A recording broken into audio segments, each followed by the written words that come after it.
to the Halawa Fantasy Football League week recap. I was completely mistaken last week. This was actually the final regular season game, so the playoff implications are all finalized. But it's been an interesting season, just based on the way waivers were. Even if you weren't in the playoffs, you had a big part in determining what was going to happen. And it's definitely going to address the way I'm going to change rules next year. Anyways, let's just get quickly right through the recap for the week. We'll go over the scores kind of quickly so we can spend a little bit more time talking about the playoffs. So the first matchup, Mia Milo versus Blitz and Ritz. Richie came out a little too late. He was already eliminated from the playoffs, but he had the game of his life, scoring 155 versus 10.10. Enough to knock me down a few pegs. Having really strong games from Herbert. James Conner scoring 30 points. Huge. And Green Bay scoring 20 points. A lot. Enough to get him one of the higher scores of the week. And then for me, it was brutal, especially for my running back situation. Both of my starters are out. So DeAndre Swift was out and Henderson was out. So Swift has been out because of a shoulder injury. Henderson was on his way back but got COVID. So he was out. So I was left scrambling for trying to fill in guys. I was able to get Williams, which was good. He scored me 11.6.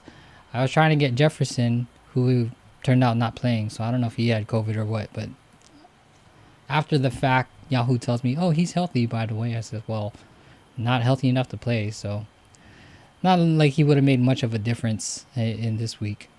Injuries are playing a part, and it just so happens my record is too high for me to make any big waves in waivers.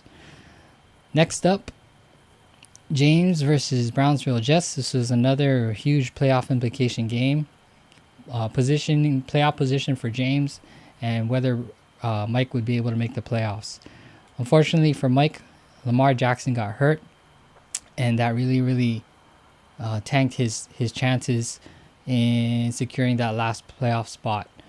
I think he was knocked out because of this. That ankle injury was everything.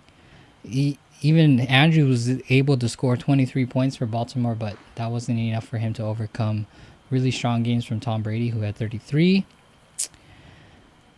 Renfro having 23. Chargers defense that scored 20. Just not enough. When your quarterback only gives you 1.78 because of injuries, you're never going to have a chance to win. If he had played Taysom Hill, much different story. Is that enough for him to win? I think so. Well, that gets him an offset of about 27 points. Yeah, I think that's enough. Or maybe not. That would get him in the 110 region. But it certainly would have helped. Gallup, maybe? Would have been a lot more closer game. Next up, Captain Morgs versus 88 Moon Club. How did this happen? This was Darren's game all the way. And this was the bye-week Armageddon for Morgan. Look at his bench. All of these guys out. And then he made a decision to try to preserve these guys in the chance that he could make the playoffs. Then he would have a really strong team in the playoffs.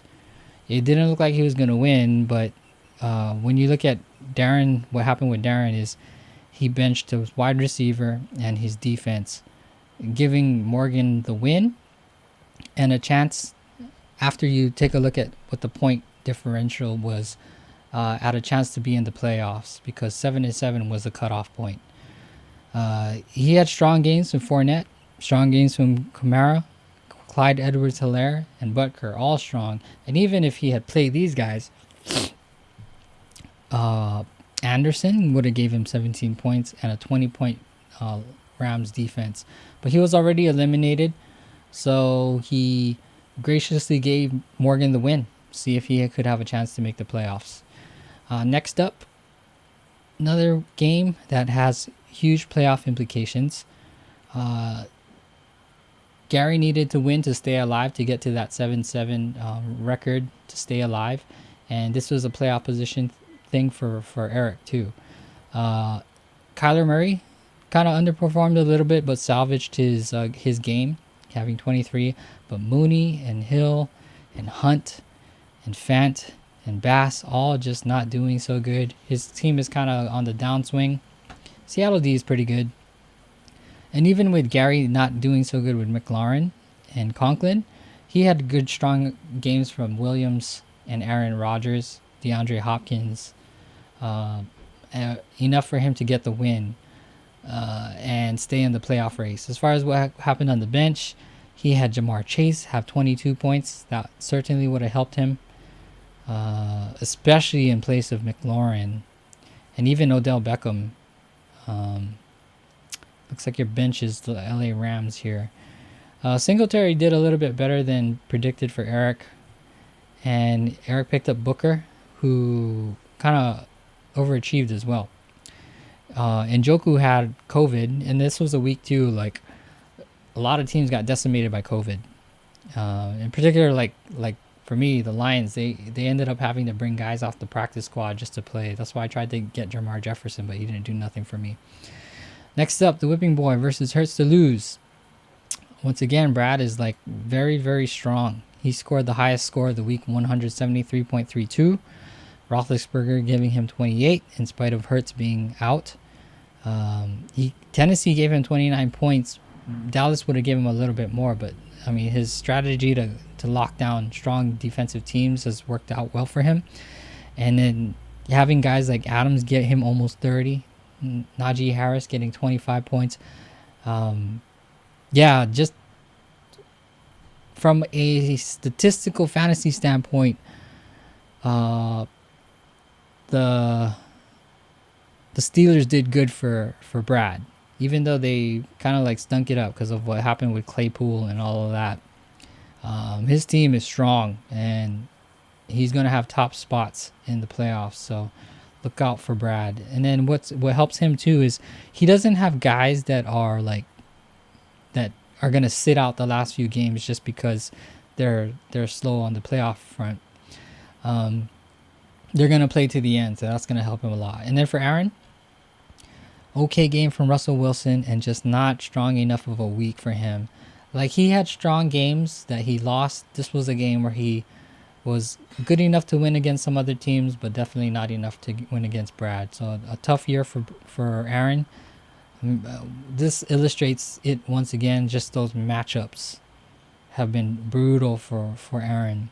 Metcalf getting only 6.3, Schultz only getting 0.9, and then Saquon doing pretty good considering 18.6, and a Denver D getting 22. Smart play there, but just not enough.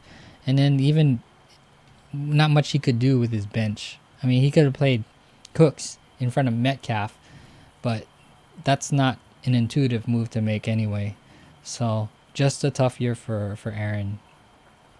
Now we go to the last game, Mediocre Minions versus Cooked on a Thielen. And this was once again another one that had playoff implications.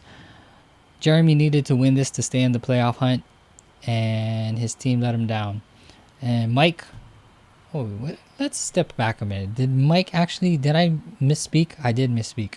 Brad had the second highest. Mike had the highest score of the week. Josh Allen getting 41 points.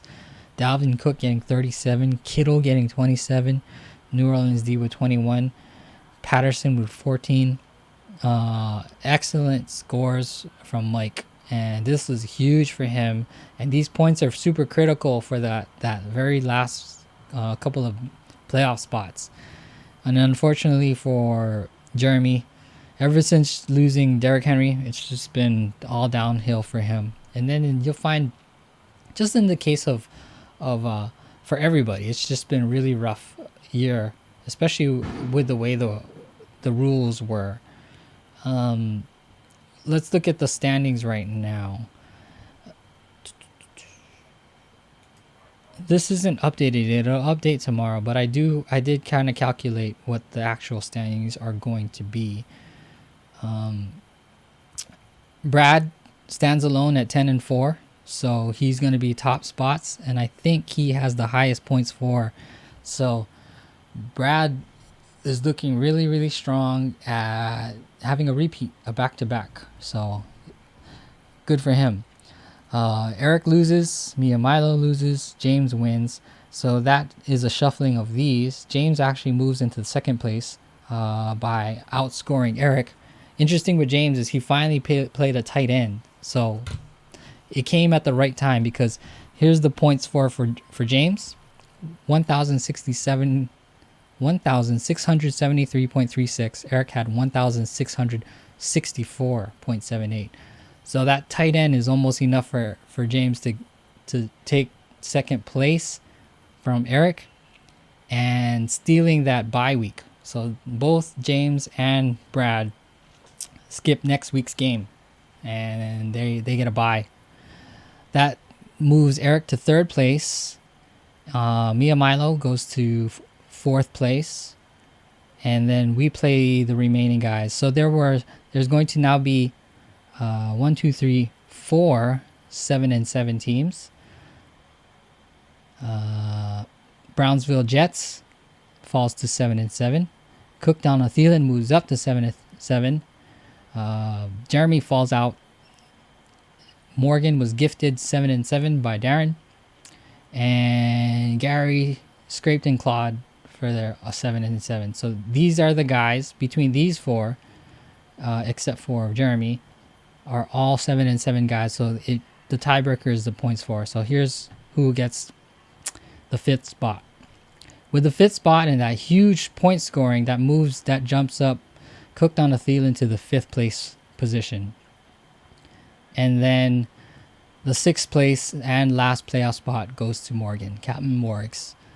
He just edges Gary on the points for. So even though he was gifted this spot as a win by Darren, he also had enough points to overtake Gary as well. So tough for Gary, who falls out, and tough for Mike, who went from 7-6 to fall to 7-7, who fell out of the playoff spot this year.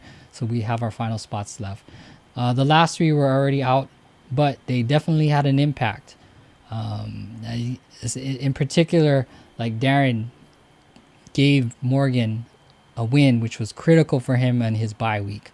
And then in the case of Richie, who's wheeling and dealing because of the way the waiver rules are, and being able to just grab whoever he wants, he kind of affects guys in like Eric's position and my position, because we had guys who were hurt and we needed to pick up guys, but we couldn't because our record was too high. So we had no chance in picking up guys. So definitely impacted the way that went. So I'm looking to balance it next year, taking away that overpowered free agency and waiver period by the low guys, and then they still get dibs. You know, if you have the bottom of the standings, you will always have the first pick. But once you make that pick, you cycle all the way to the bottom of the waiver list. That way it goes down and everyone will have a fair shot to fix their teams. But anyways, it was a pretty crazy year. This was a incredibly competitive fantasy year, and it was actually pretty successful for our first year into Yahoo. And then we're definitely going to refine it next year, so we'll look forward to doing that. So anyways, congrats to the guys who tried their best to make it. Aaron, who had the toughest strength of schedule. Darren, who graciously gave a playoff spot to Morgan. Richie, who competed down to the end, even with all those injuries. Same with Jeremy and Gary and Mike B. You guys played hard until the very end, and so it actually made it fun. Nobody really quit, so that was a pretty good. And then congrats to the top 6 who made it. Brad, James. This might be like the highest that James has ever finished. Eric, Mia, Milo, and then Morgan and Mike. Well, not in that order. Mike and then Morgan getting the last spot. So we'll see. So that means, I think based on the standings, that means Eric will play Morgan, and then Mike will play me, and then Brad and James get a bye, and then whoever wins, it doesn't reseed, I think. It's just whoever wins between the matchup of Eric and Mike will play James, and whoever wins between Mike and myself will play Brad. I think that's how it is. But anyways, may the best guys win in the playoffs. So we'll quit it here. See ya. Bye.